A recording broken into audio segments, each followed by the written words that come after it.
Olá, pessoal, boa noite. A gente está aqui iniciando a nossa aula de número 10 e a gente vai falar um pouco sobre tutelas provisórias. É um tema bem importante mesmo e eu queria pedir a especial atenção de vocês aqui, porque muitas pessoas costumam confundir aqui as modalidades, então é bom que vocês fiquem bem atentos e também qualquer coisa peçam e esclareçam suas dúvidas, né? Aproveitem a aula.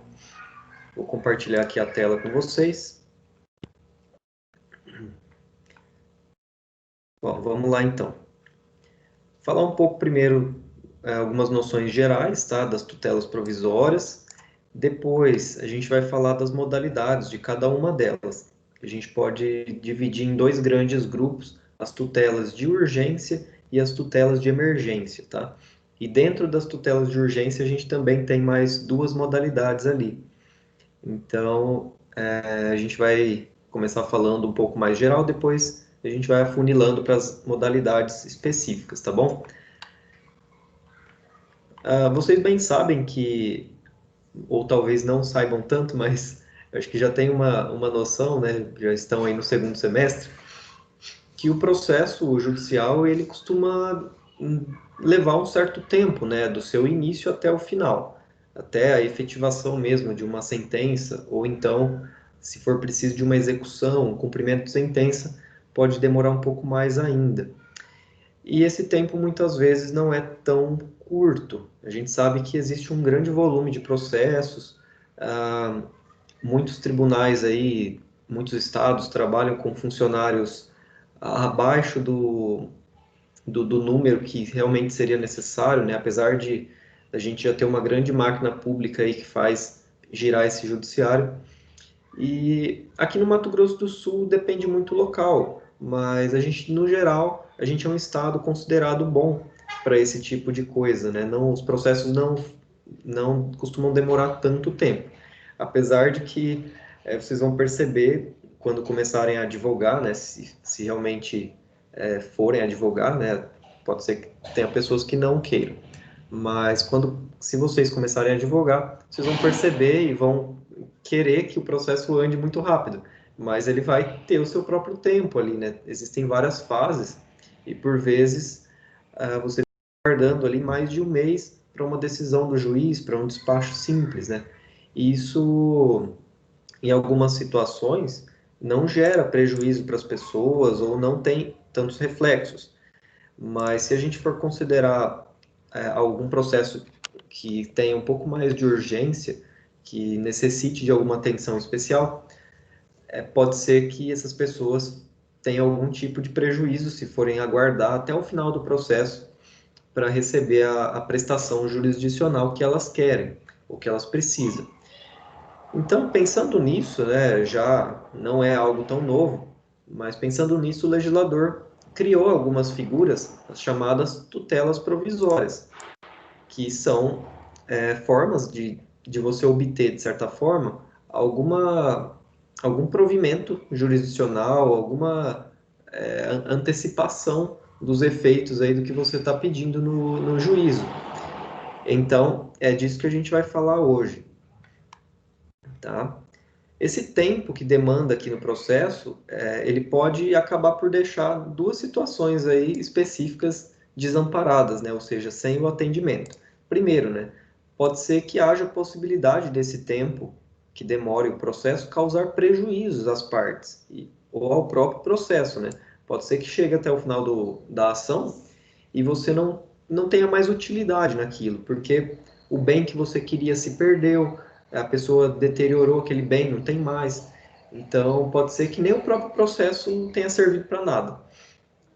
Ou então, a falta de razoabilidade de se impor a alguém aguardar o tempo todo do processo enquanto o seu direito ele permanece violado, né? Em situações que isso é evidente. Então, são duas situações que o tempo que demora o processo do início até o fim, se isso perdurar por muito tempo, sem que aquela pessoa tenha o mínimo ali de uma atenção especial, pode ser que cause prejuízos às partes. E é pensando nisso, como eu disse para vocês, que existe a possibilidade de se obter uma tutela jurisdicional no curso do processo. Ou vocês vão ver também, até mesmo antes de você efetivamente ajuizar a petição inicial, vocês vão estudar daqui a pouquinho comigo, mas existe a possibilidade de você pedir de cara uma tutela antecedente, o juiz vai apreciar aquilo antes mesmo de receber sua inicial, né, que é a primeira petição do processo. E aí depois tem todo um procedimento que a gente vai estudar daqui a pouquinho. Mas, no geral, no curso do processo, né, antes de terminar, o final do processo é na sentença, da fase de conhecimento, pelo menos, e depois você passaria à fase executória, se for o caso. E, enfim, a tutela provisória faz com que você não precise esperar até o final para obter algo, ou pelo menos parte do que você almeja no processo. Ela tem sua validade e eficácia determinada e subordinada ao provimento jurisdicional final. Não quer dizer que o juiz, adiantando parte ou tudo que você quer com o processo, isso não quer dizer que você vai ter aquilo para sempre, ou que vai ser definitivo. Então, ele pode, ao final do processo, depois de exaurir toda a fase de conhecimento, né, que a gente chama, ele pode definir se ele vai confirmar aquela tutela provisória ou se ele vai revogar, no caso da pessoa ter o pedido julgado improcedente, tá? Não quer dizer que, porque ele tenha conseguido no início, que ele vai ter ela para sempre, né? Ter ela confirmada no final. Outro ponto importante é a questão da fungibilidade dessas tutelas. Eu já falei para vocês que existem vários tipos e por vezes você não tem necessariamente como distinguir tanto um do outro. É claro que a gente vai tentar aqui fixar algumas diferenças, mas por vezes isso se altera em poucos dias e até o momento do juiz decidir a situação já foi alterada, ou enfim. O que importa é que existe a previsão dessa fungibilidade, ou seja, o juiz pode atender atender, né, ou seja, autorizar, esqueci a palavra agora, o termo, ele pode deferir, né, ele pode autorizar essa tutela antecipada, provisória, aliás, mesmo que não tenha sido exatamente aquela que tenha sido solicitada.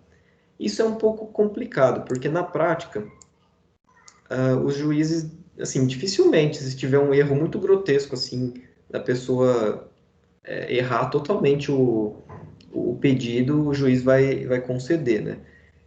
Mas, se for algo muito ínfimo, muito detalhado ali, assim, que não tenha tanta importância, ele pode aplicar esse princípio da fungibilidade e trocar, né? Da mesma forma que a gente falou das ações...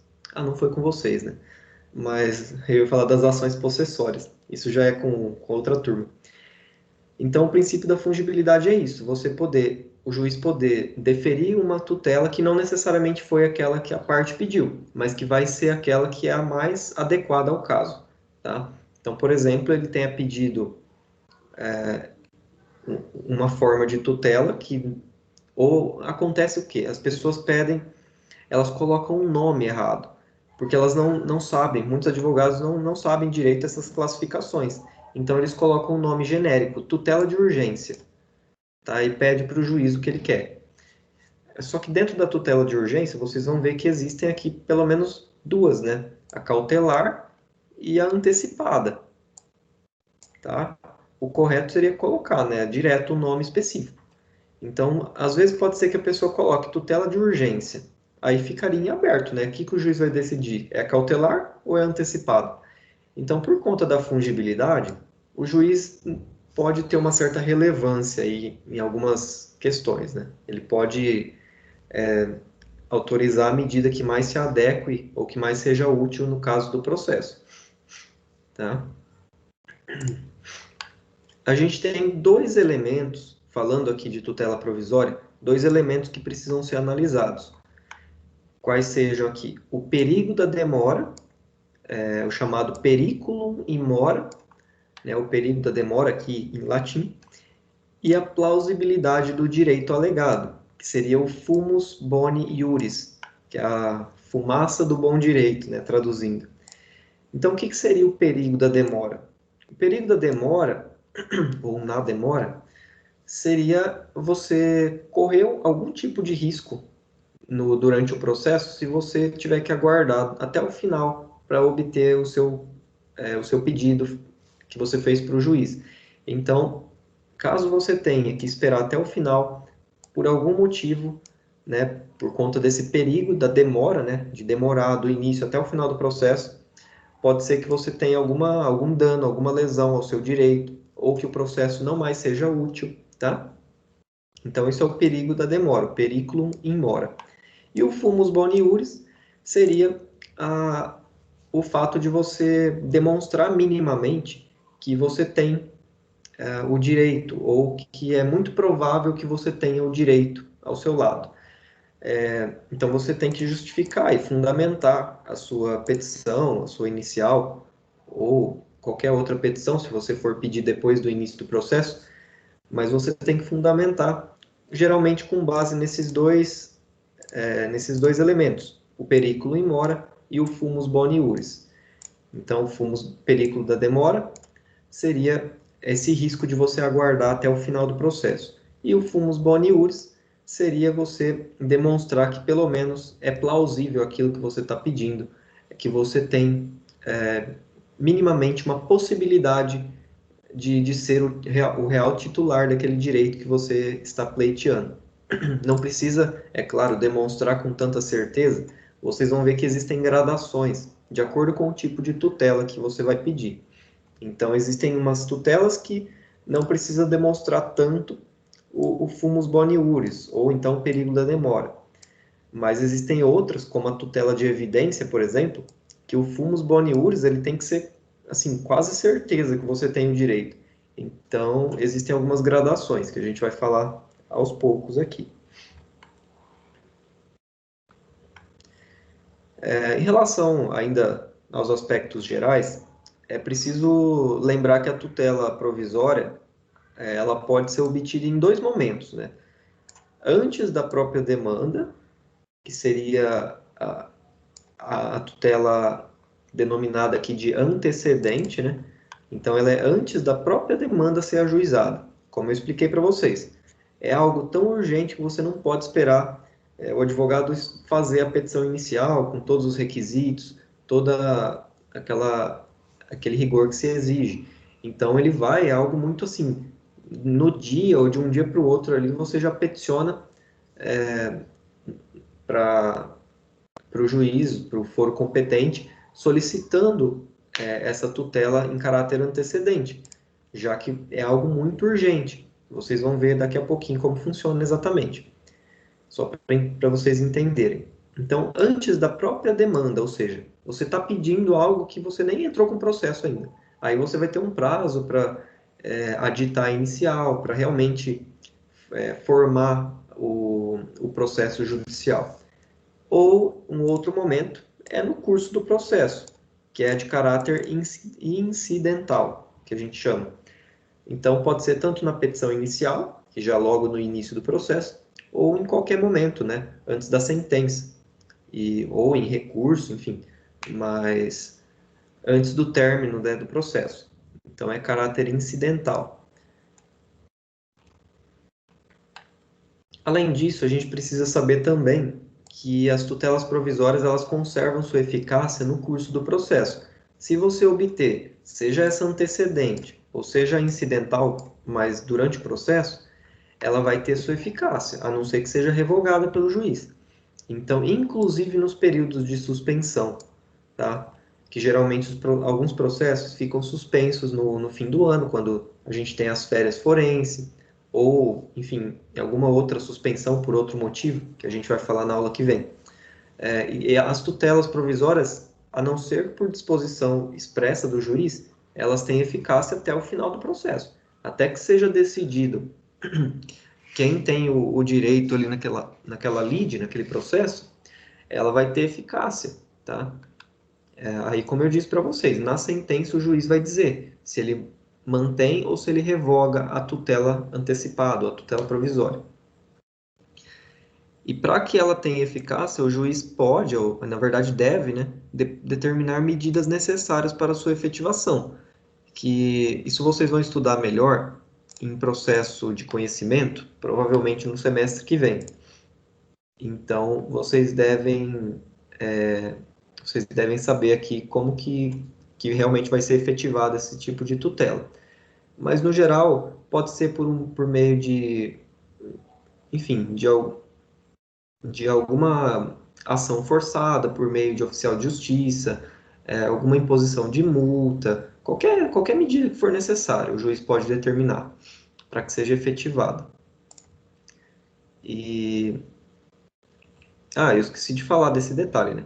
Apesar de a gente estar estudando isso aqui, vocês ainda devem ver um pouco melhor na parte de processo de conhecimento, que é o procedimento comum, que seja, qual vai ser a próxima matéria de vocês o semestre que vem de processo civil.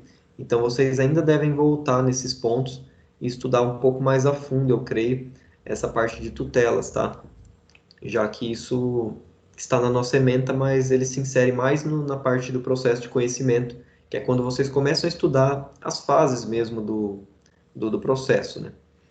A gente está estudando aqui a parte de teoria geral, apesar de ter alguns elementos que é da fase de conhecimento, mas o foco é uma explicação mais ampla aqui, tá? Nesse primeiro momento.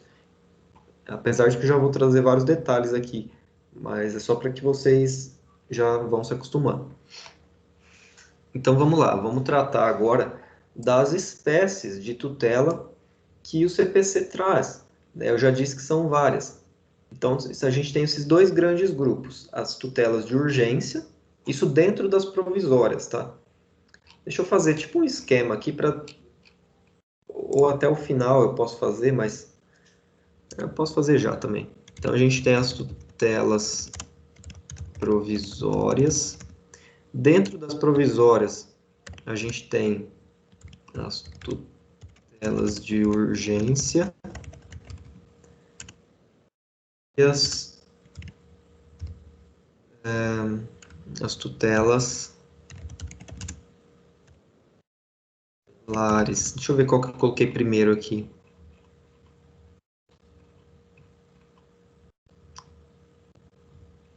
A tutela de urgência é o primeiro grande grupo, e aí dentro da de urgência que a gente tem a cautelar e a antecipada. Então aqui a tutela é de evidência, o outro grande grupo aqui. Só para vocês terem uma noção de como que é a organização aqui desse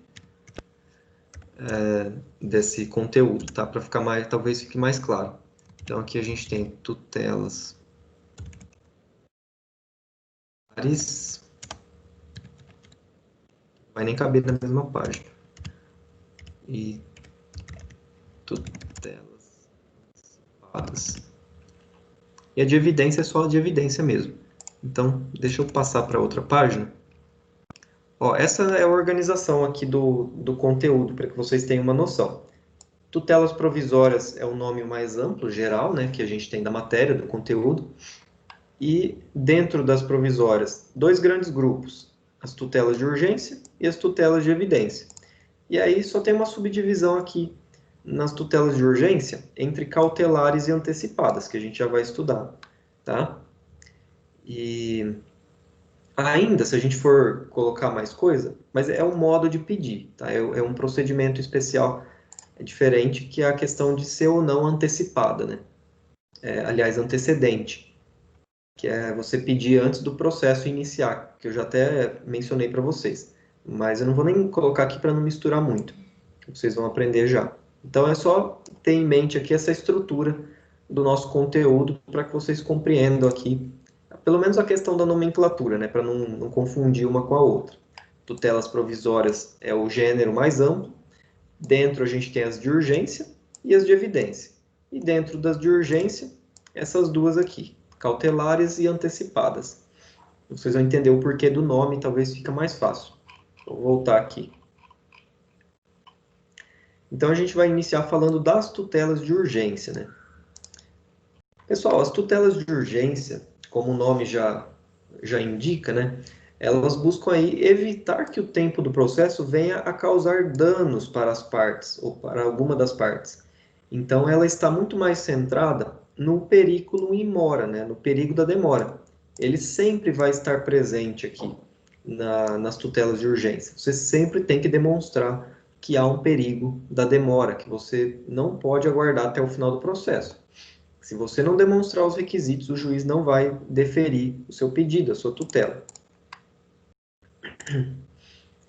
Elas podem ser aqui em caráter antecipatório ou cautelar, tá? Que são as duas espécies dentro das de urgência que a gente tem. Antecipatório porque vai antecipar o próprio pedido final que você gostaria de ter, ou parte dele pelo menos. E cautelar porque vão ser utilizadas para assegurar um resultado útil ao processo. Vamos falar especificamente delas que vocês vão entender já. Pode ser concedida em liminar ou mediante justificação. Como assim, né? Primeiro, a liminar, não sei se eu já comentei sobre isso com vocês. Quando algo é feito de forma liminar, é sem ouvir a parte contrária. Então, as tutelas, muitas vezes, para que tenham inclusive eficácia, elas precisam ser deferidas, né, autorizadas pelo juiz de forma liminar, sem que a outra parte seja ouvida no processo. Então, antes mesmo da citação, o juiz já pode deferir uma tutela em caráter liminar. Tem muitas pessoas que colocam, né, como eu disse, o problema das nomenclaturas. Vão colocar, processo de... Coloca o nome do processo acumulado com pedido liminar. Né? Isso se utilizava antigamente, nos moldes do código antigo, mas hoje vocês têm que utilizar de preferência as nomenclaturas corretas, né? Que é a tutela e o nome da tutela correto. Liminar é a forma que é concedida. Tá? Isso daqui vai do juiz, se ele quer conceder antes ou não. Então, liminar é sem oitiva da parte contrária e, mediante justificação, é quando o juiz entende que é preciso esclarecer alguns pontos. Por vezes, pode ser... por vezes não, né? Geralmente é mediante uma audiência que tem esse nome, né? Audiência de justificação. Então, vai ser intimado o autor para que ele leve, enfim, produza algumas provas mais robustas, no geral, quando depende de testemunha, que é marcada alguma audiência do tipo. Então, ele leva alguma outra testemunha que possa corroborar com as alegações dele. O réu pode até ser intimado também para comparecer a essa audiência, é mais pelo contraditório ali, ampla defesa. Ele não vai poder, na verdade, participar, ele não vai ser ouvido, ele não vai poder levar testemunhas. É só para ele estar presente mesmo, no geral. Então, entendam a diferença, né? Em caráter liminar é quando você não precisa intimar ou dar ciência à parte contrária. Então, por exemplo, você pede uma medida de arresto de bens, que depois eu vou explicar também. Então, para que tenha inclusive efetividade, você não pode comunicar a parte contrária, senão ela vai esconder os bens que ela tem para que o oficial de justiça não encontre. Então, o juiz autoriza em caráter liminar, sem ouvir essa parte contrária, para que o oficial vá lá na residência ou nos imóveis da pessoa e faça ali um arresto. O que é o arresto, né? Eu vou falar um pouco mais daqui a pouco, mas é você fazer tipo um levantamento que a pessoa tem, ou então apreender esses bens para garantir o processo, né? Para em caso de futura execução, você ter os bens para executar. Então é um exemplo de quando é concedido em caráter liminar, sem ouvir a parte contrária.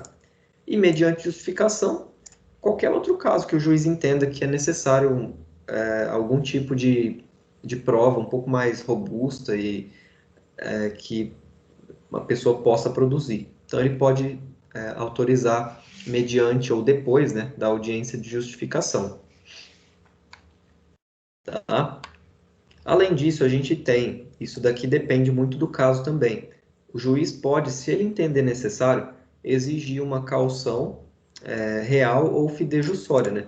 Ou seja, pode exigir que o autor ou a pessoa que está pedindo a tutela provisória deposite uma quantia em dinheiro para servir de caução para aquele processo, já que pode ser que essa tutela provisória ela cause danos à parte contrária.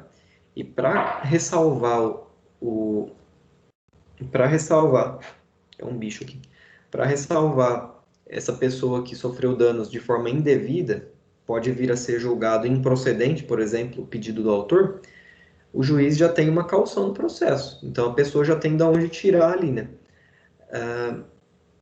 Pode, inclusive, por exemplo, fornecer um imóvel, né? Se for uma caução real, fornecer um imóvel em caução, em garantia, né? Para essa tutela, para que ela seja efetivada. Não é em todo caso, tá? Se o juiz verificar que não tem possibilidade de causar dano à parte contrária, ou a parte não tem condições de fornecer uma caução, pode ser que ele nem solicite, tá? Mas existe essa possibilidade, justamente para evitar que a outra parte sofra algum dano e depois não tenha de onde ser ressarcida.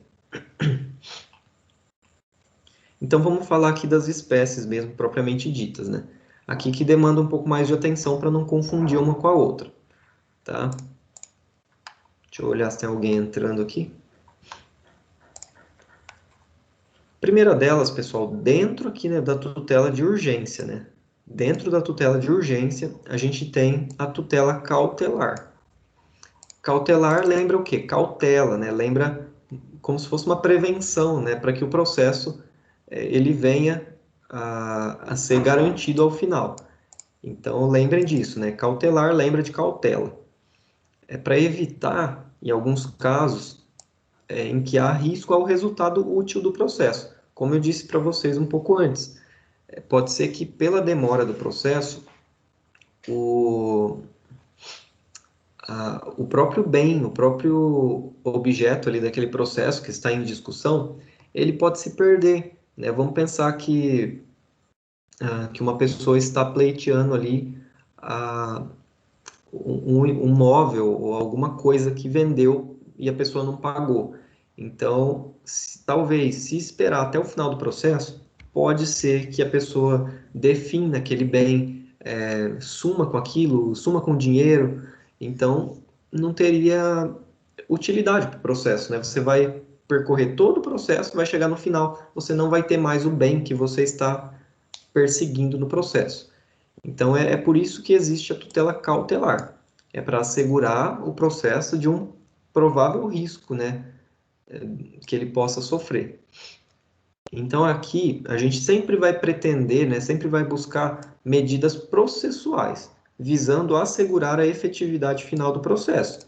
Então, você não vai... É um pouco diferente aqui dessa tutela antecipada, que a gente vai falar já já, porque aqui são medidas processuais. Ou seja, você não vai ter o direito antecipado já, o que você pediu de forma antecipada. Você só vai assegurar o processo por meio de algumas medidas que eu vou dar exemplo para vocês. O próprio CPC ele já traz alguns exemplos. O arresto, o sequestro, arrolamento de bens, dentre outros, tá?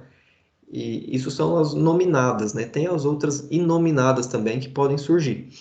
Então, falando um pouco dessas, o arresto eu já até falei para vocês, mas ocorre quando uma pessoa ela está querendo assegurar o resultado do processo e pede para o juiz que faça o arresto.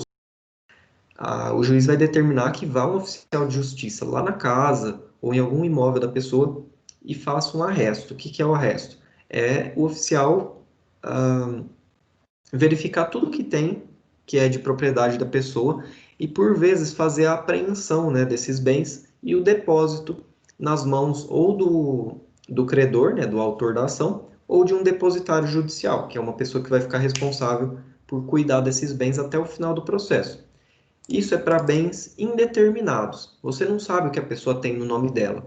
Você não sabe qual bem que você vai querer executar. Então você pede o arresto. E o sequestro, a única diferença aqui é que ele é utilizado para um bem específico. Então, se você está buscando a restituição de uma coisa que você vendeu, um carro, por exemplo. Vendeu um carro, um bem móvel, e você quer o carro de volta, porque a pessoa não pagou. Então você pede o sequestro do carro. Você tem um bem individualizado. E aí o oficial vai lá, apreende aquele carro, faz o sequestro, né, do carro, devolve para a pessoa, ou então, né, ela vai ficar enquanto depositária. Ela não vai ter o carro de volta já. Vocês entendem essa diferença? Ela não vai ter o seu direito antecipado. Ela somente vai ter assegurado o processo. Ou então vai ficar em posse de um depositário judicial, que é a pessoa funcionária do fórum mesmo que vai ficar responsável por guardar esse veículo até o final do processo, para que caso o autor ganhe a ação, ele tenha como receber o carro de volta, né? Ou o réu também, né? A mesma coisa. O arrolamento de bens.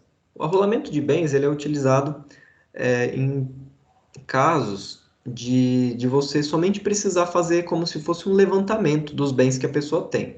O arresto e o sequestro, geralmente os bens são apreendidos e depositados, né? Ou com o autor ou com o depositário judicial. Eles ficam sob a guarda de alguma pessoa. Já o arrolamento de bens, não. Basta você saber o que a pessoa tinha naquele momento do ajuizamento da ação, tá? Para você verificar, olha, no decorrer do processo aí, ela estava se desfazendo dos bens. Então, para evitar essa surpresa, né, você ter que descobrir só no final do processo ou só na execução o que efetivamente a pessoa tem ou o que ela já desfez de patrimônio, você pede o arrolamento de bens, que é essa determinação que vai lá também o oficial de justiça e vai descrever tudo que a pessoa tem. Olha, ela tem uma casa no valor de tantos reais, tem um carro, tem uma moto, tem bens dentro da residência, enfim, tudo que a pessoa tiver e que ele encontrar, ele vai fazer esse arrolamento, que é um levantamento, puro e simples, tá? Então, são medidas que buscam aqui assegurar o processo, para que o processo tenha utilidade e efetividade no final. Como eu já frisei para vocês, não se atribui a qualquer das partes o bem da vida litigioso. O que é o bem, o chamado bem da vida, né? Vocês vão ouvir bastante essa expressão, e ela diz respeito a qualquer bem que a gente discuta em juízo, ou que tenha direito, enfim. Como existem inúmeros bens, bens móveis, enfim, direitos e tudo mais, você não vai ficar falando toda hora, né? Não se atribui a qualquer das partes os bens móveis, imóveis, fungíveis, infungíveis, os direitos, não sei o quê, e por aí vai, né? Você não vai ficar falando tudo isso aqui numa frase. Então, como forma instrumental mesmo de resumir para falar algo mais geral, genérico, você se refere como bem da vida, ou seja, é o que você pretende no processo ali, é o que você pretende obter do juízo, né, lá no fórum. Então, no caso do exemplo que eu dei, você queria um carro, que é um bem móvel. Agora, se eu estiver, por exemplo, discutindo questão de danos morais, por exemplo, por conta de uma dívida indevida, o meu bem da vida vai ser a honra, a, ou inclusive pode ser a própria, geralmente a honra, né, nesse exemplo que eu dei, tá? Então, o bem da vida litigioso é o que está em discussão no processo. É uma expressão para resumir ali todo o tipo de bem, de coisa que pode estar em litígio num processo. Então, voltando, né, fechando esse parênteses aqui, nas tutelas cautelares, a gente não atribui a qualquer das partes o direito, né, a esse bem da vida, como ocorre nas tutelas antecipadas. Tá? Que na tutela antecipada, que a gente já vai falar, você tem sim como o nome já diz também, né, uma antecipação do próprio bem que você solicita no processo. Na cautelar, não. Ele vai ficar em suspenso lá até que o processo termine como uma forma de garantia, somente. Neste caso, é importante esclarecer que o fumus boni iuris, né, essa fumaça do bom direito, a plausibilidade do seu direito, ele se aproxima muito mais de uma possibilidade do que da certeza. Você não precisa demonstrar cabalmente, né, de forma muito exata que você tem direito àquele bem ou a qualquer coisa que você está litigando aqui em juízo. Você basta demonstrar que é possível que você tenha direito. Então, tem que juntar alguma prova? Tem, mesmo que seja mínima, né? Para provar para o juiz que pode ser que você tenha direito. Se o juiz entender que você não tem direito àquilo, você está pleiteando uma coisa que é de forma ilegal, que você não tem direito, ele não vai conceder a tutela. Tá? Então é isso que acontece. Por isso que você tem que provar o fumus boni iuris, um dos requisitos. Por exemplo, né, exemplos de tutelas, de casos que você pode pedir tutelas cautelares. Quando ocorrer risco de perecimento do objeto litigioso. É o caso que eu falei, né? Você está buscando reaver um veículo que você vendeu e se esperar o processo todo, pode ser que você consiga, mas pode ser que a pessoa já tenha desmontado aquele carro, já tenha vendido as peças e você nem encontre mais o bem, tá? Então é a hipótese de tutela cautelar. Quando o réu está praticando atos que possam reduzi-lo à insolvência, ou seja, ele está vendendo bens, ele está se desfazendo de patrimônio e muito provavelmente até o final do processo ele não vai ter nada no nome dele. Aí você não vai ter de onde tirar, né? Você não vai ter de onde executar se você ganhar o processo. Então, nesses casos, a gente pede tutelas cautelares. Ainda falando da tutela cautelar, lembra que eu falei, né, que ela pode ser solicitada de forma antecedente também, tá? Tanto de forma incidental, que é o que geralmente acontece, né? É muito difícil ocorrer de forma antecedente, mas é possível, tá? Depende do caráter de urgência. Então, ela pode ser concedida em caráter antecedente, ou seja, antes mesmo de propor o processo, ele vai só interpõe uma petição simples. O que ele tem que trazer nessa petição? Ele deve indicar qual é a lide, né, qual é o processo que ele vai propor, o fundamento da inicial, bem breve mesmo, e uma exposição sumária do direito que visa assegurar e o risco ao resultado útil do processo. O que é uma exposição sumária? Uma exposição breve, né, preliminar. Você não precisa fazer uma petição de 20 páginas, senão você já entra com o processo de vez, né? Já que até você escrever tudo isso, provavelmente vai demorar mais de um dia, pode ser que não tenha mais utilidade. Então, é por isso que existe essa figura aqui, esse procedimento da tutela concedida em caráter antecedente. Isso vale para as duas, tá? A cautelar e a antecipada que a gente vai ver. O que confunde é isso, né? É caráter antecedente com a outra forma de tutela que é antecipada. Então, é aqui que vocês têm que ter atenção para não confundir os nomes, tá? Antecedente é o que vem antes do próprio processo, tá? Então, é uma petição mais simples que você vai indicar somente as coisas principais ali para que você obtenha a tutela. E ela pode ser concedida novamente, né? Mediante liminar ou justificação, que eu já expliquei para vocês. A partir do momento que o juiz autorizar, que ele deferir essa tutela cautelar antecedente, ele vai determinar a citação do réu para que ele conteste, né, apresente contestação no prazo de 5 dias, sob pena de presunção da veracidade de todos os fatos alegados na inicial. Então, é algo muito célere, muito rápido mesmo. Então, nesse prazo aqui, o réu já tem que contestar. E se for mesmo efetivada a cautelar, o pedido principal, né, que é o que você realmente pretende com o processo, deve ser formulado nos próprios autos em 30 dias, sob pena de cessação da eficácia. Então, eu vou dar um exemplo, talvez para vocês entenderem. Nesse caso que eu falei para vocês do veículo, você está lá com fotos da pessoa já vendendo, anunciando aquele veículo na internet. Você com medo, né? Você já viu que tem alguém comentando ali, já negociando o veículo. Você com medo de que isso aconteça, você já entra com um pedido de tutela cautelar antecedente, tá? Bem urgente mesmo, no mesmo dia. Explica o que está acontecendo, fundamenta aqui o seu risco ao resultado do processo, O juiz deferiu o pedido para fazer o sequestro daquele bem, para esperar até que seja proferida a decisão no processo. O que acontece? O réu vai ser citado, para quê? No mesmo ato, geralmente, né? O oficial já vai fazer o sequestro e já faz a citação do réu. Ele tem 5 dias para contestar o processo, e depois, independente da contestação aqui, o autor, né, ele tem o prazo de 30 dias, tá, para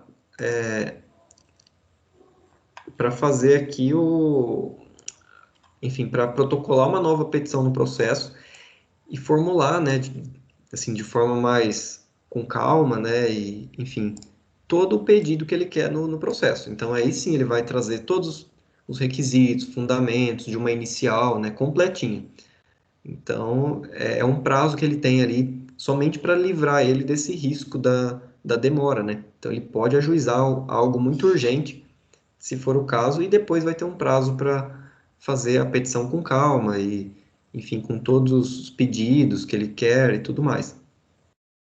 Um detalhe, essa forma de tutela antecedente aqui, ela não pode ser renovada, tá? Salvo se ela chegar a ter a sua eficácia cessada, tá? Então ela não vai poder ser renovada, salvo se tiver um novo fundamento aqui, alguma outra coisa que motive a concessão. Mas no geral, se tiver a cessação da eficácia, ela não pode ser renovada. E aí, a partir do momento que a pessoa aditar a inicial para complementar aqui os pedidos, o processo vai seguir o rito normal, tá?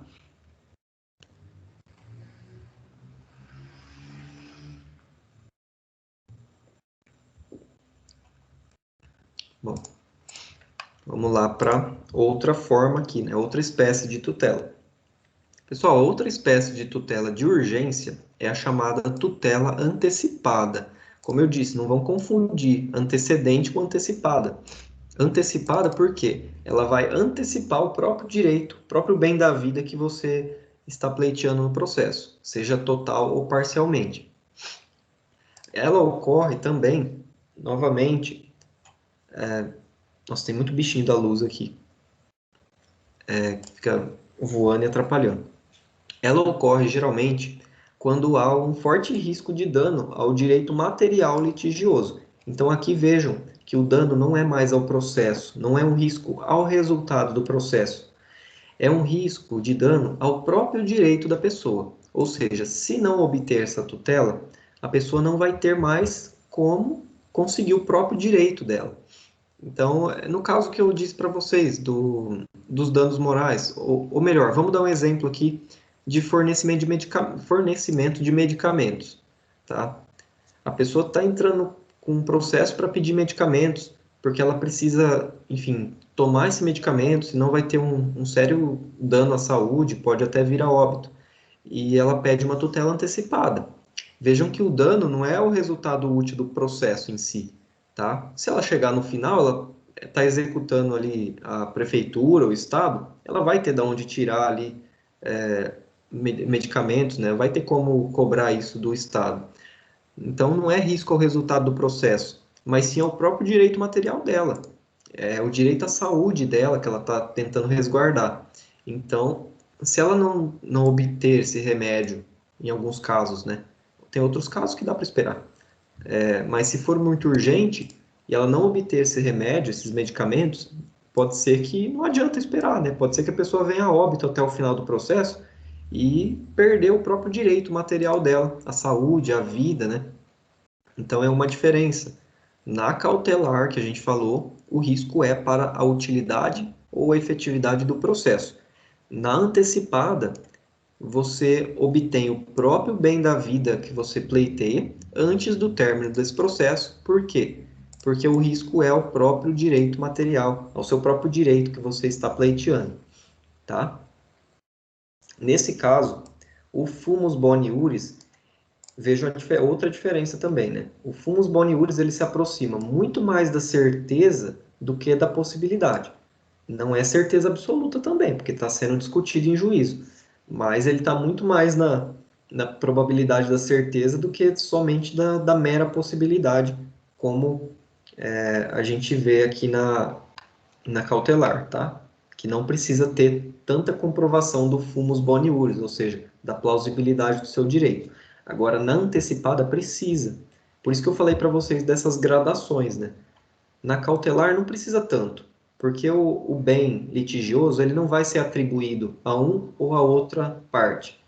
Já na antecipada vai, tá? A pessoa ela vai obter o que ela está pedindo, mesmo que em partes. Ou seja, a pessoa vai obter os medicamentos que ela quer antes do término do processo. Então, existe uma possibilidade maior de não ocorrer, não haver, na verdade, a reversibilidade, tá? E é inclusive um dos casos que não pode ser concedida, né? Se houver perigo de irreversibilidade. Então, vamos pensar em algum caso em que, por exemplo, a pessoa está pedindo. Eu não separei um caso específico para isso aqui, mas vamos pensar. A pessoa está pedindo uma tutela antecipada para, não sei, para talvez sacar algum dinheiro, algum saldo que está sendo objeto de discussão judicial. Vamos pensar, é dinheiro, né? Se a pessoa pegar isso na mão sem nenhum tipo de caução, nem nada, há um sério risco de ser irreversível. Por exemplo, a pessoa pega o dinheiro, dá fim naquilo lá, utiliza, né? Depois, se for julgado improcedente o pedido dela no final, como que a outra parte vai obter de volta o que ela perdeu ali naquele caso? Aí não vai ser reversível. Mas então, é por isso que a tutela antecipada, né, por conta dela atribuir o próprio bem da vida antes do término do processo, ela tem que sempre verificar se há o perigo dessa tutela ser irreversível.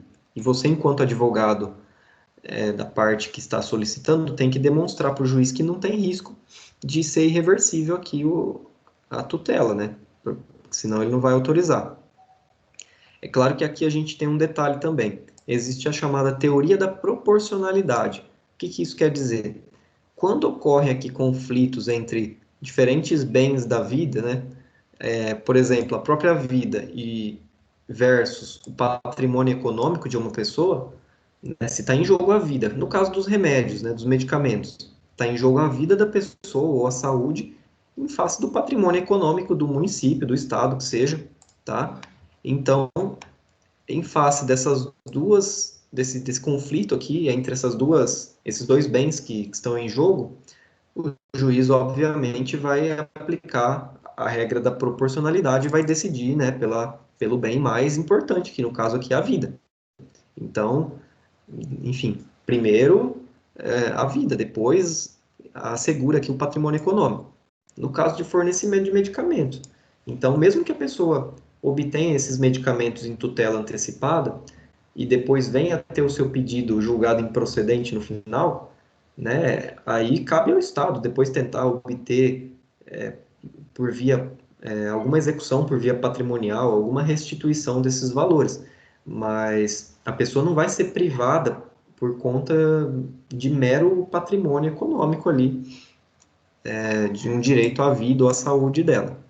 Então tem que ser observado isso daqui também. Esses casos de tutelas antecipadas são mais condizentes, ou seja, são mais apropriados com obrigações de dar, de fazer, não fazer ou pagar a quantia certa. Por quê? São obrigações que você consegue ali fazer essa entrega, essa restituição, se for o caso. Vamos pensar no caso de um objeto ali que você pretende que é meramente declaratório. Você quer a declaração enfim, uma ação declaratória de paternidade, né, de investigação de paternidade. Para que você vai querer uma tutela antecipada? Vocês entendem que não tem possibilidade de você, em tutela antecipada, você ser declarado filho da pessoa e depois, na sentença, o juiz desfazer aquilo? Até pode, né? Pode, assim, entre aspas, né? Tem como ser feito, mas não é lógico isso, né?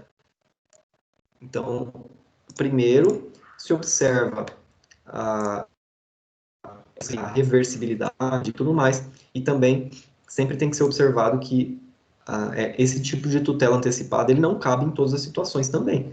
né? Você, como eu disse, você não vai pedir uma paternidade antecipada, né?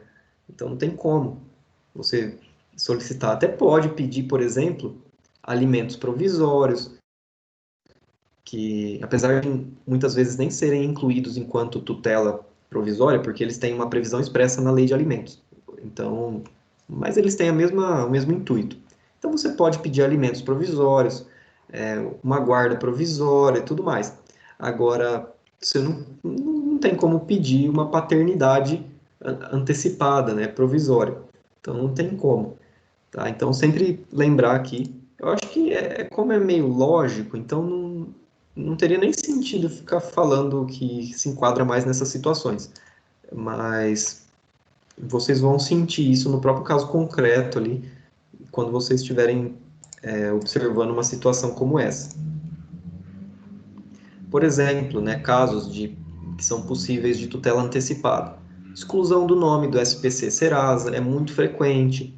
Fornecimento de medicamentos, que eu já falei para vocês. E, enfim, uma série de possibilidades aí que existem, tá? Algumas das mais frequentes que eu disse são essas, né? Na seara previdenciária, por exemplo, você pode pedir uma antecipação de um benefício, né, em sede de tutela antecipada, um auxílio-doença, por exemplo.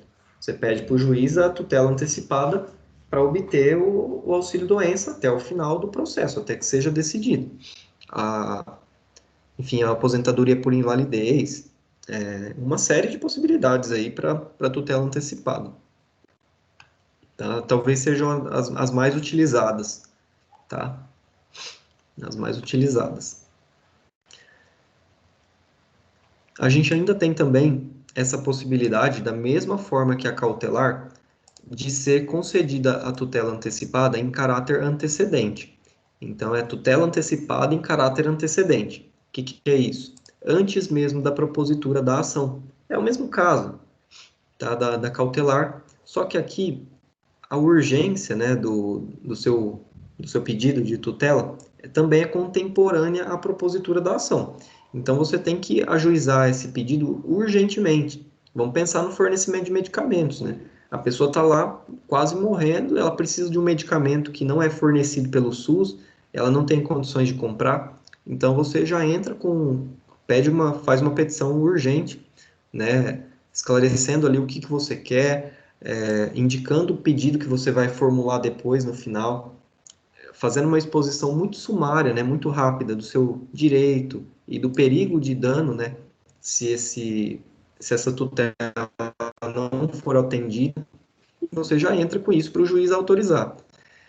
Depois disso, você vai ter o prazo de 15 dias, ou um prazo maior, se for fixado pelo juiz, para aditar a inicial.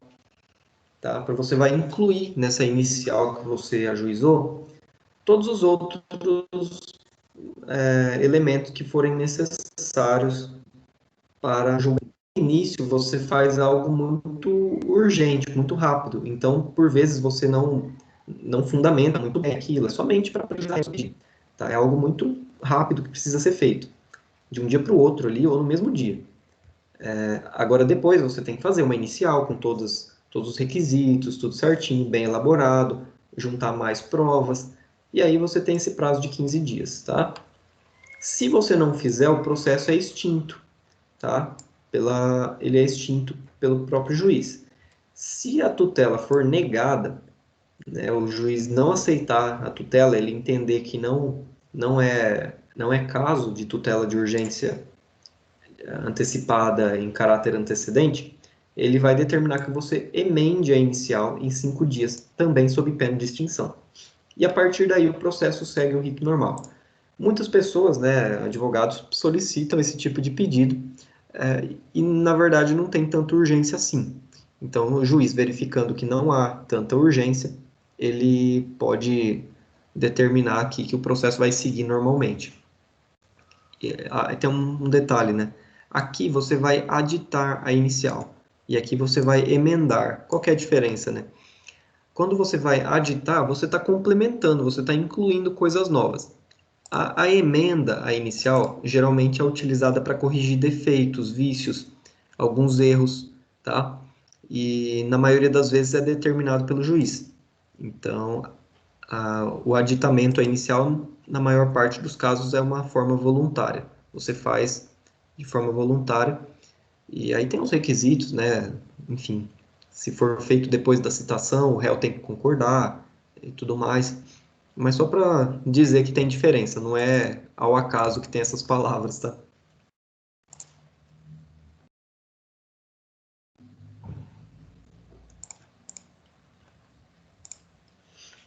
Bom, tudo certo até aqui? Alguém quer fazer alguma dúvida? A gente finaliza essa parte das tutelas de urgência e a gente entra nas tutelas de evidência, que é outra coisa agora. Alguém quer perguntar algo especificamente sobre as de urgência? Ficou com alguma dúvida? Tá certo que a de evidência aqui é rapidinho também. Bom, vamos seguir então com o conteúdo e se alguém quiser perguntar ao final, aí vocês façam as perguntas. A tutela de evidência, ao contrário das tutelas de urgência, que prescinde, né, como o nome já diz, né, ela é necessário uma demonstração de urgência, né?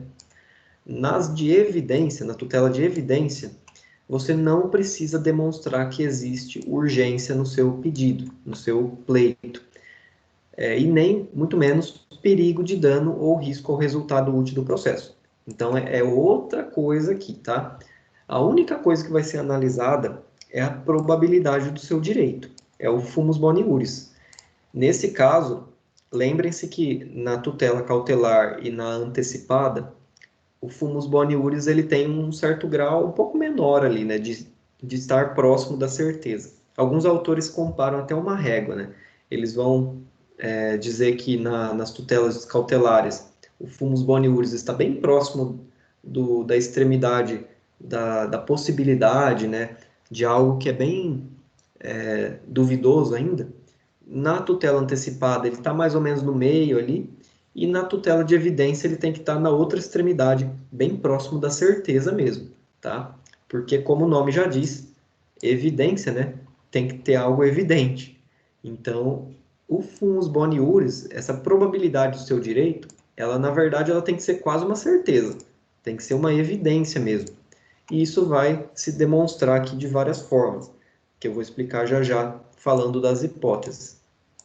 E ela somente pode ser requerida em caráter incidental. Não existe, como a gente falou nas tutelas antecipadas, na cautelar, não existe o caráter antecedente, ou seja, se você precisar de uma tutela de evidência, você primeiro tem que ajuizar a inicial, você até pode colocar na inicial, mas aí você já está falando de um processo.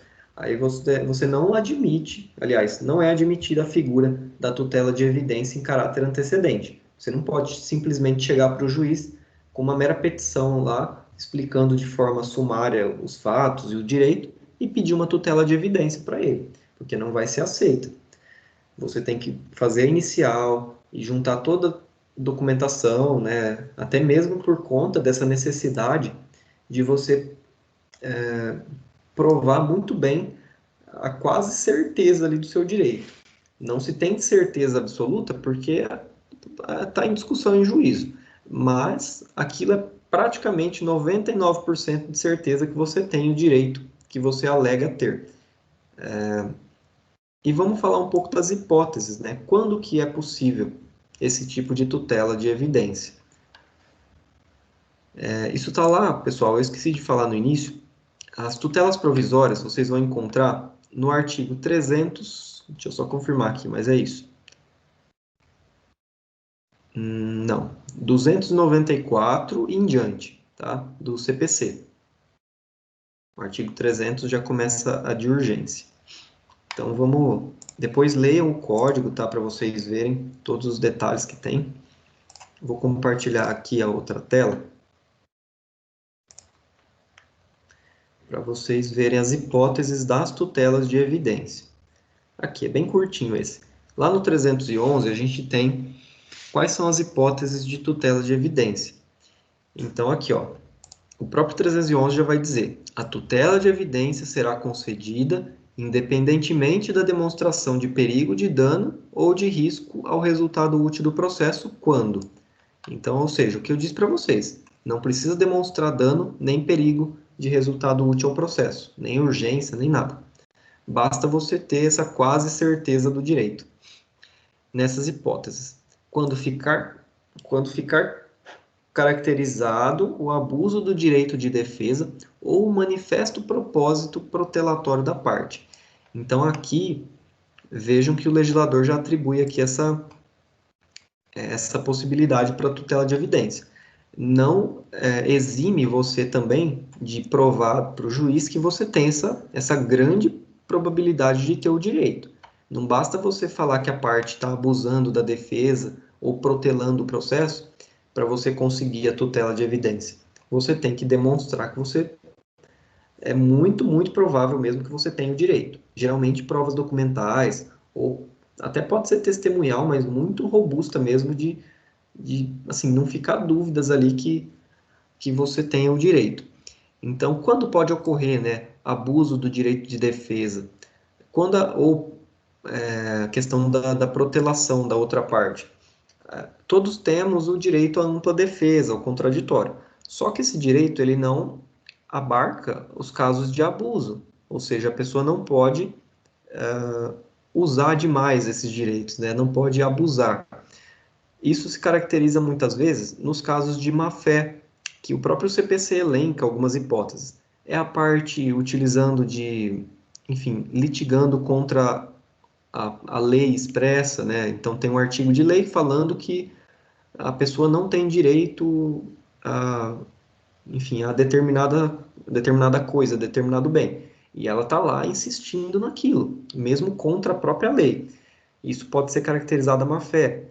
Ou então praticando atos que buscam somente atrapalhar o processo, fica juntando documentos que não têm nenhuma relação com o processo, junta lá 300 páginas de documentação para outra parte se manifestar que não tem nenhuma relação com a causa, fica pedindo provas que também não vão ajudar no esclarecimento do processo, solicitando oitiva de testemunha por carta precatória, isso acontece muito.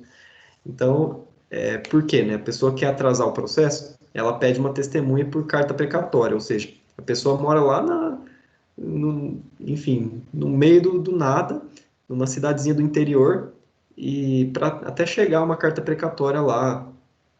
Hoje é mais rápido porque consegue fazer por videoconferência muitas vezes, mas até pouco tempo atrás, ou em determinadas localidades que não têm tanto acesso à infraestrutura, é preciso que seja feita da forma tradicional. Aí o juiz da comarca do processo vai expedir uma carta precatória, que eu já expliquei para vocês, vai mandar para essa cidade, sei lá, no interior lá do interior do Nordeste, tá? Uma cidadezinha muito pequena que não é nem comarca, tem que ir até outra cidade para ser ouvida essa testemunha e vai mandar essa carta precatória por correio, até essa carta chegar, o juiz de lá marcar uma audiência daqui meses para ouvir essa testemunha. Às vezes não acha a testemunha para intimar também, a pessoa fica se escondendo. Enfim, e por aí vai. Isso pode durar por anos aí, né? É claro que se o juiz verificar que a pessoa está fazendo isso de propósito, ele pode condenar a litigância de má-fé, e se for o caso aqui dessas hipóteses da outra parte ter o direito muito quase certo, ela poderá ter a sua tutela de evidência concedida, tá? Se for verificada essa hipótese. Deixa eu aceitar alguém que está entrando aqui. Acho que o Igor está com um problema da conexão dele.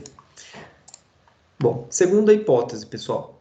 Quando as alegações de fato puderem ser comprovadas apenas documentalmente e houver tese firmada em julgamento de casos repetitivos ou em súmula vinculante. Primeiro, o que é os casos repetitivos e súmula vinculante?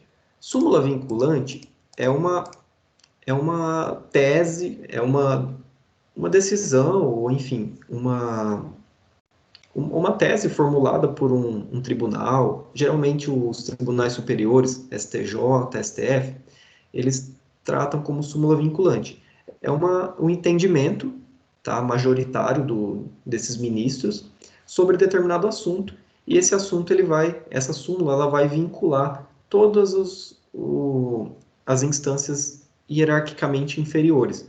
Então, tudo aquilo que se enquadrar nesse tema discutido pela súmula, né, que é tipo uma decisão geral que vai ser aplicada para todos os casos.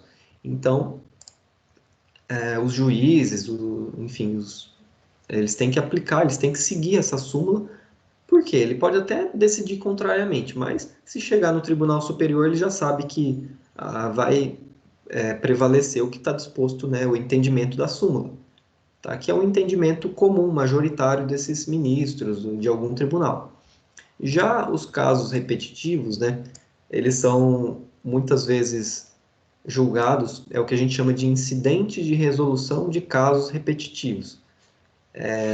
IRCR, acho que é o termo que se utiliza. E nesse caso, como que surge, né? Como que ocorre? Vamos pensar aí que ocorra alguma situação de âmbito nacional ou até local, dependendo, mas que gere uma enxurrada de processos iguais, idênticos, tá? Isso ocorreu muito com relação à questão do plano Collor, do plano Verão, enfim. Eu não sei se foi resolvido exatamente por meio desse incidente de resolução de casos de demandas repetitivas, mas geralmente ocorre, por exemplo, eu vi alguns casos de que não era necessariamente nacional, mas de alguns estados relativos a acréscimos nos salários de servidores. Então, existia alguma discussão ali que, a partir de algum momento, começou a se entrar milhares, centenas de ações do mesmo tipo, quase idênticas, né? Por exemplo, solicitando a inclusão de um adicional no salário de um servidor público de determinado estado. Para não ter que ficar julgando tantas ações, né, tantos processos idênticos, os tribunais podem suspender todos esses processos e, por meio de um incidente de resolução de demandas repetitivas, né, que o nome já diz, né, ele pode decidir uma vez só e essa decisão ela vai ser aplicada a todos os casos. Aí o que vai acontecer? Ele analisa o caso paradigma, né, o caso padrão, e aquilo vai ser aplicado a todo e qualquer caso que for do mesmo sentido. Então vamos pensar que no Mato Grosso do Sul teve um caso desse, em que havia discussão sobre a inclusão ou não de um determinado adicional no salário dos servidores públicos estaduais. Começou a surgir centenas de processos do mesmo tipo, né? Os advogados descobrem lá, eles se comunicam um com o outro, e aí no estado inteiro começou a pipocar a ação igual. Aí o Tribunal de Justiça de Mato Grosso do Sul se reúne ali, instaura esse incidente de resolução de demandas repetitivas para decidir o caso. E aí ele vai decidir se é cabível ou não a inclusão desse adicional. Por exemplo, ele diz que é cabível, que é realmente direito dos servidores a inclusão desse determinado adicional no salário. Um exemplo aqui que eu estou só imaginando, né? Aí o que acontece? Todos os processos que foram suspensos, eles vão se apropriar dessa decisão geral. E as pessoas que ainda têm que entrar com o processo, como que poderia acontecer? Vamos pensar que esse adicional ali, enfim, seja não sei, por tempo de serviço, né? Algum adicional por tempo de serviço. A pessoa entrou com processo, já tem esse incidente de resolução aqui de casos repetitivos, ou então uma súmula vinculante, e ela entrou entrou com esses processos idênticos aí, e ela consegue comprovar documentalmente, né? Nesse caso do exemplo que eu dei do adicional, ela tem ali o holerite dela, ela tem a carteira de trabalho assinada, então ela consegue comprovar documentalmente o direito dela. Não precisa de testemunha nem nada. Nesse caso, se houver essa tese firmada em julgamento repetitivo ou súmula vinculante, ela pode pedir uma tutela de evidência, porque ela já tem os documentos, ela consegue comprovar que o caso é idêntico àquele que já foi julgado, já foi decidido, ou se enquadra em súmula vinculante. Não tem por que ficar esperando até o final do processo para comprovar tudo de novo, né? Então, nesse caso, é possível uma tutela de evidência, tá? Não quer dizer que o processo vai terminar aí. Ele vai ser abreviado, né? A pessoa não vai ter que esperar até o final para poder receber esse adicional, do exemplo que eu dei. 3. Se tratar de pedido reipersecutório, reipersecutório, não sei se eu já falei para vocês, mas é o pedido que busca a própria coisa, o próprio bem que você quer obter de volta. Fundado em prova documental adequada do contrato de depósito, caso em que será decretada a ordem de entrega do objeto custodiado sob cominação de multa. Nesse caso aqui, como que ocorre, né? Geralmente são obrigações, aqui já fala, né? Contratos de depósito. O que que é isso? Vamos imaginar que você vai viajar, vai ficar uma temporada de meses fora do Brasil e você celebra um contrato de depósito do seu carro para ficar enfim, num shopping, numa garagem, enfim, no aeroporto, onde quer que seja, até você voltar. Esse contrato de depósito quer dizer o quê? Você está entregando o bem e a pessoa vai ficar enquanto depositária desse bem. Ela vai ter que guardar esse bem até você voltar e requerer de volta. Pode ocorrer com animais também, que são considerados coisas, né? Também você vai e deixa o seu cachorro numa clínica veterinária, até você voltar de viagem. E celebra esse contrato de depósito. Só que você volta e a pessoa que ficou depositária do seu bem não quer te devolver, por qualquer motivo.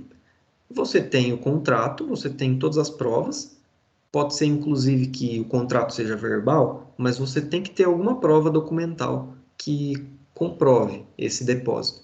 Você vai pedir em juízo a tutela de evidência, ou seja, você já vai, se tudo estiver certo, você já vai obter o seu bem, o seu objeto, de forma imediata. O juiz já vai decretar a entrega, né? A ordem de entrega sob pena de multa. Então, se a pessoa não obedecer, ela vai ser multada. E, por fim, a última hipótese, quando a petição inicial for instruída com prova documental suficiente dos fatos constituídos do direito do autor, a que o réu não oponha prova capaz de gerar dúvida razoável. É um caso mais genérico aqui, né? Então, aqui a gente tem casos muito específicos, mas aqui é um pouco mais genérico. O que que isso quer dizer? Você entra com um processo qualquer, vamos pensar, o que pode ser? Num caso, por exemplo, vamos pensar nesse caso de veículo, né? Você vendeu um veículo, a pessoa não te pagou e você quer o veículo de volta. Não se enquadrou aqui em nenhuma outra hipótese, mas, por exemplo, você instruiu essa inicial do processo com tantas provas que foram necessárias para comprovar que suficientemente você tem o direito ao carro de volta. E o réu, ele poderia muito bem contradizer essas provas. Só que ele apresentou uma contestação muito fraca e não apresentou nenhum documento, não juntou mais nada que pudesse levar o juiz a entender que o réu tem razão. Então, se for o caso, você pode pedir aqui a tutela de evidência para que você obtenha o seu veículo de volta, tá? Nessa hipótese, tá?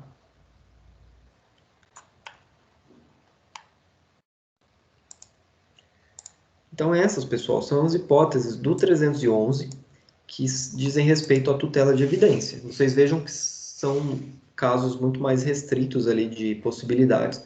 Eu, particularmente, nunca vi na prática uma tutela de evidência, nunca precisei solicitar também, enquanto advogado. A maioria dos casos são de tutelas antecipadas, dentro da tutela de urgência, tá? Pelo menos da minha prática, né? Alguém tem alguma dúvida do conteúdo? Quer perguntar alguma coisa sobre o que a gente acabou de ver? Ou tá tudo certo? A gente vai fazer a correção das atividades na próxima aula, tá? Porque vocês ainda têm prazo, então não tem como corrigir agora.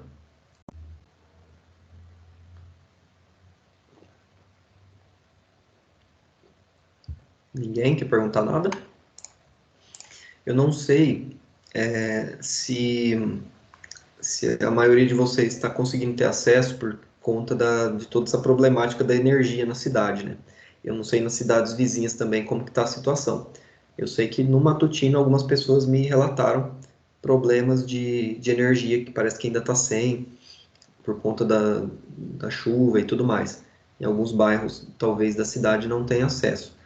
Mas aí eu peço que vocês me comuniquem se eu tiver algum problema, alguma coisa, né? Para eu não deixar vocês com falta. Depois eu vou até avisar no grupo também, tá? Certo, pessoal? Eu acho que a gente pode encerrar por aqui, então. Se ninguém tiver dúvida, tiver tudo certo, a gente pode encerrar. E aí a gente tem a nossa última aula já semana que vem, tá?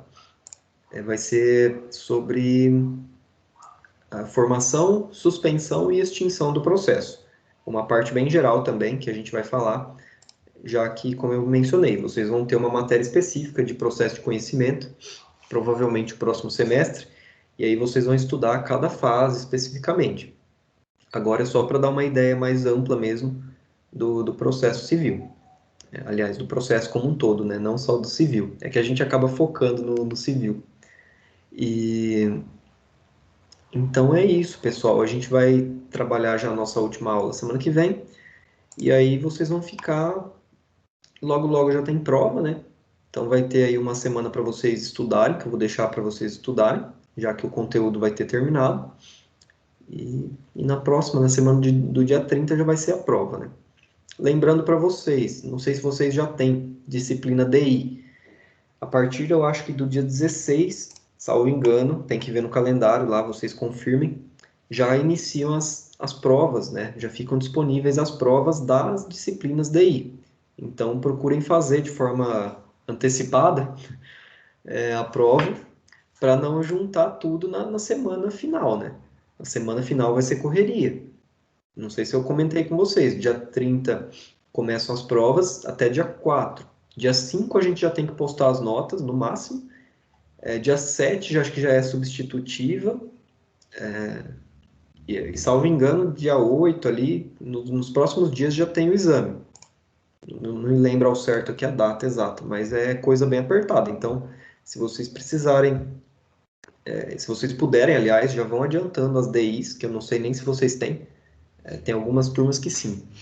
E já vão adiantando essas provas, essas atividades, já vão estudando, inclusive, né, para não deixar tudo para a última hora, tá? Não só da minha, né, das outras disciplinas também.